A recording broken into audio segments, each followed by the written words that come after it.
I had no tools for recovery, and I was doing that. So obviously there's hurdles all along the way. OCD morphing all the time. I didn't believe in therapy at the time, or even talking about it. At that time, I thought OCD was a weakness. I thought I was weak for thinking it. So I didn't want to share it. I didn't want to talk about it. And I also believed at that time that anybody who did speak to a therapist was weak and just causing drama and attention-seeking stuff. That's what I believed at the time. So therefore, I had all those hurdles around me. Obviously, isolated with OCD, not talking to anyone about it, completely scared of speaking to other people, and not even setting up an option for me to then make progress.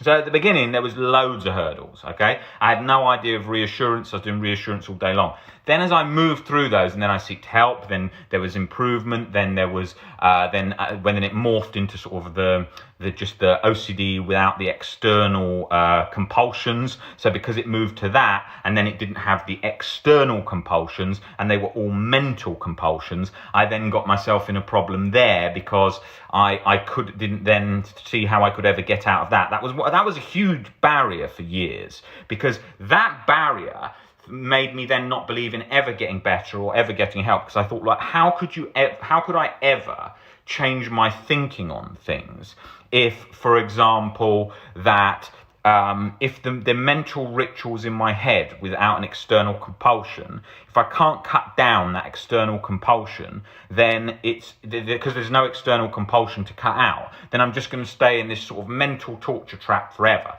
That's what I literally felt all the time. That's what I was literally thinking all the time about that. I was thinking, like, how would I ever get out of that position?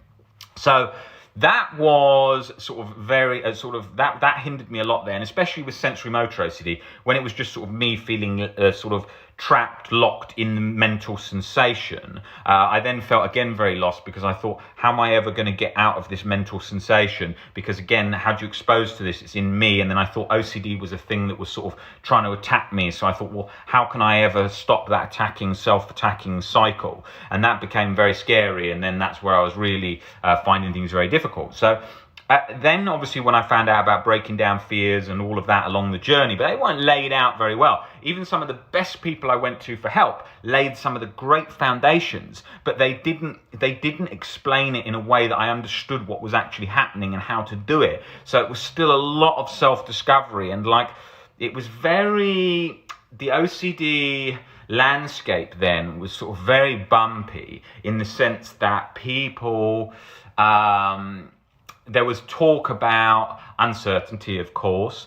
You could find some Ellis stuff, but I didn't really know where I was going. I didn't really know what I was doing. So I made big progress at times that really paved the way in so many ways, but then implementing it was very difficult and not explained in the best way. So it was difficult there. So if you look at that journey, and we've got a playlist on our YouTube channel called The Hurdles of the OCD Recovery Journey. And in that Hurdles of the OCD Recovery Journey, you will see that there's so many hurdles, but they're not really hurdles. They are mental blocks that we've built up through not understanding, not knowing, feeling demotivated, OCD morphing, because OCD is always a sort of game ahead. So what happens is, as we're going along this journey, OCD is sort of moving around us and trying to jump in front, and so we can think, shit, I've recovered, I've been great for a year, and then bang, it comes in with a new theme that you've got no tools for, or you don't apply the tools because you believe this is real, this is an exception, and then that whole thing sort of masses together and makes you feel more and more stuck.